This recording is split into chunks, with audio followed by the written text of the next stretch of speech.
Hello friends, welcome to my channel. दोस्तों, आज हम आपको एक ऐसी महान शख्सियत के बारे में बताने जा रहे हैं जिन्होंने सिर्फ अपने धर्म की रक्षा के लिए, अपने धर्म के सम्मान के लिए और उनका धर्म उनसे ना बिछड़े, इसके लिए उन्होंने अनेकों यातनाएं सही, अनेकों कष्ट सहे। अंत में उन्होंने अपने धर्म के साथ होने का अपना जो वचन था उसको अंत तक निभाया। तो दोस्तों, चलिए बिना देर किए हुए शुरू करते हैं हमारी आज की वीडियो।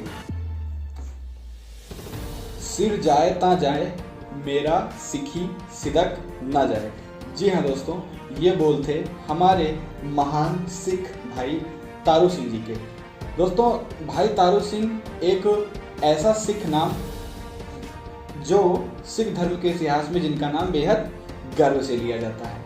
उनके बलिदान को कोई भी सिख भाई भूल नहीं सकता है। यही कारण है कि उनके नाम तारू सिंह के सामने सिख उन्हें भाई लगाकर सम्मान देते हैं। अपने धर्म का निरादर ना होने देने का वचन उन्होंने आखिरी सांस तक निभाया।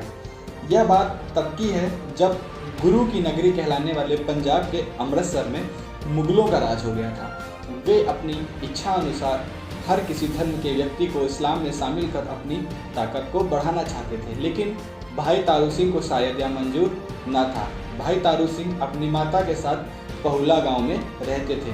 धर्म ही उनका सब कुछ था और उसके लिए वे कुछ भी करने को उतारू हो जाते थे। एक दिन तारू सिंह के यहाँ रात्रि में विश्राम के लिए जगह खोजते हुए रहीम बख्श नाम का एक मछुआरा आया। तारू सिंह ने न केवल उसकी सहायता की बल्कि उसे पेट भर भोजन भी कराया। रात्रि के दौरान मित्र भावना से रहीम बख्श ने तारू सिंह से एक बात बांटना सही समझा। उसने बताया कि पट्टे जिले में कुछ मुगल उसकी बेटी को अगवा करके ले गए हैं, इसलिए वह उनसे नज़र चुराता घूम रहा है। उसने इसकी शिकायत कई जगह की, लेकिन उसकी पुकार सुनने वाला कोई नहीं था। तारू सिंह मुस्कुराया और कहा कि तुम चिंता मत करो, कोई और नहीं तो गुरु के दरबार में तुम्हारी पुकार पहुंच गई है। जल्द ही मैं तुम्हें तुम्हारी बेटी से मिलवा दूंगा। अगले दिन रहीम बख्श वहां से चला गया, लेकिन तारू सिंह ने बिना किसी स्वार्थ से उसकी मदद करनी चाहिए। उसने सिखों के एक गुट को यह बात बताई, जिसके बाद उन बहादुर सिखों ने पट्टी के उन मुगलों के यहाँ घुसकर उन्हें इतना मारा और उसके बाद वहाँ से उनकी बेटी को रिहा करा लिया। यह खबर मिलने पर तारू सिंह बेहद प्रसन्न हुए, लेकिन कोई था जिसे यह बात बिल्कुल भी गवारा नहीं थी। किसी खबरी ने रहीम बख्श की बेटी के रिहा होने के पीछे तारू सिंह का हाथ है, यह खबर पूरे क्षेत्र में फैला दी और यह खबर उनके मुगलिया सरदार जकारिया खान तक भी पहुंचा दी गई। जकारिया खान गुस्से से आग बबूला हो गया। उसने फौरन अपने सैनिकों से कहकर तारू सिंह को गिरफ्तार कर पकड़ने को बोला। आज्ञा पाकर सैनिक जल्द से जल्द तारू सिंह को पकड़ लाए। आश्चर्य की बात तो यह थी दोस्तों कि अपनी गिरफ्तारी की खबर सुनकर तारू सिंह परेशान नहीं हुआ, बल्कि उसने भोजन के समय को देखते हुए सैनिकों से पहले कुछ भोजन करने का आग्रह किया। उसके बाद वह सैनिकों के साथ जकारिया खान के दरबार में पेश हुए। अपने दरबार में एक सिख कैदी देख जकारिया खान बहुत खुश हुए। उसने कई सिख बहादुरों के किस्से सुने थे। सिख कभी किसी से डरते नहीं थे, उसे यह भली भांति पता था। इसीलिए उसने इस बात का भली भांति अच्छे से जानकारी होने के कारण फ़ायदा उठाया और किसी तरह से तारू सिंह को इस्लाम कबूल करने के लिए मजबूर करने के लिए तरह तरह की यातनाएं दी और वह चाहता था कि इनका झुकाव इस्लाम की ओर बढ़े।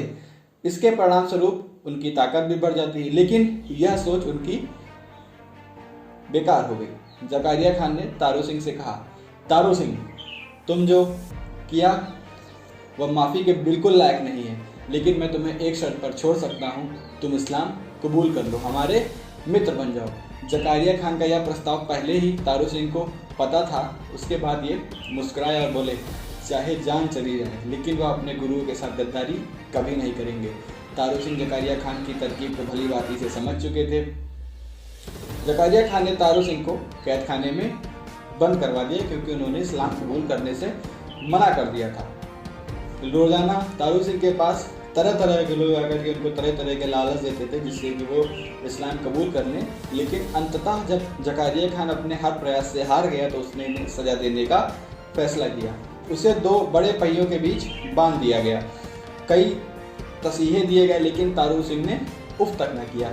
आखिरकार जकारिया खान ने तारू सिंह के सिख धर्म से जुड़े कट्टर विश्वास को तोड़ने के लिए उसके बाल ही काट देने का फैसला किया, लेकिन ऐसा कोई भी नाई नहीं था जो तारू सिंह के बाल काटने की हिम्मत कर सकता। यह खबर जकारिया खान तक पहुंची तो उसने गुस्से में आकर तारू सिंह की खोपड़ी ही उसके सर से अलग कर देने का फैसला किया, ताकि ना ही उसकी बाल रहेंगे और ना ही उसकी कभी दोबारा आएंगे। ऐसा करने से पहले उसने फिर से तारू सिंह को चेतावनी दी, लेकिन तारू सिंह ने कोई जवाब नहीं दिया। अंत में तारू सिंह ने जवाब दिया और बोले, मैं अपने केशों के साथ अपने धर्म के प्रति अपनी सच्ची निष्ठा बनाए रखूंगा, लेकिन तुम्हें तुम्हारे कर्मों की सजा भी मैं ही दूंगा। लेकिन जकारिया खान तारू सिंह की बात को बिना समझे अपने हट पर रहा और अंत में आदेशानुसार एक जल्लाद द्वारा तारू सिंह की खोपड़ी अलग कर दी गई और उसे महल के बाहर खाई में फेंक दिया गया। कहते हैं कि जब तारू सिंह पर यह दर्दनाक प्रहार किया जा रहा था तब भी वो चुप थे। यह खबर जब खालसा पंथ के कुछ लोगों तक पहुंची तो वे फटाफट जाकर खाई में से तारू सिंह को बाहर निकाल कर ले आए।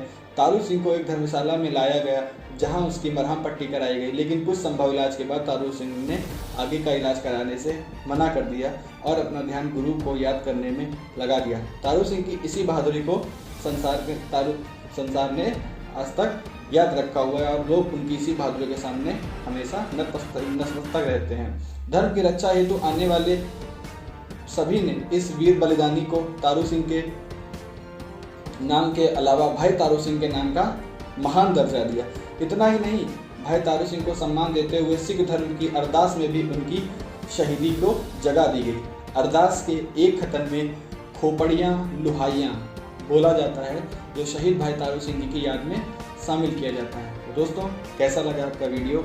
और ये था हमारे महान सिख भाई तारू सिंह की सच्ची घटना, जिन्होंने अपने धर्म के लिए अपना सर्वस्व मिटा दिया और हंसते हंसते अपने प्राणों की कुर्बानी दी। जय हिंद।